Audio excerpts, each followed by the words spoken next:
तर नमस्कार. तर मी तुमचा लाडका डोकेबली स्टिंग. तर शेजारी आलता सोमनाथ डोके उसाला सरी सोडायला. काय एक सोमनाथ डोकेच्या ट्रॅक्टरचा व्हिडिओ काढला आणि बसलो ट्रॅक्टरमध्ये गाणे ऐकत आपलं निवांत.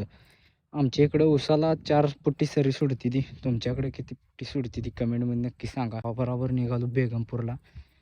मग काय इथं आलो कावळच्या मळ्यात. इकडं चालू झाली ऊस तोडी. तुमच्या इकडे झाली नाही कमेंटमध्ये नक्की सांगा. हे आहे बेगमपूरचा इनकीकडनं येताना चढ. ह्याच्यावरनं काय ट्रॅक्टर 2 टॉयला घेऊन चढणं शक्यच नाही. बेगमपूरमध्ये येऊन भाऊ म्हणला हवा मारायला आलो आमच्या वंक्या दुकानात. वंक्या बघा एक कामाला आलाय पण कटमध्ये नाद करते काय स्टिंग घेतली आणि वंक्यानं मी स्टिंग फिंग पिलो माळवं घेतलं आणि निघालो घराकडं. जाताना काय मीच गाडी घेतली. म्हणलं भावाने स्टिंग पिले पाडी पिडीत.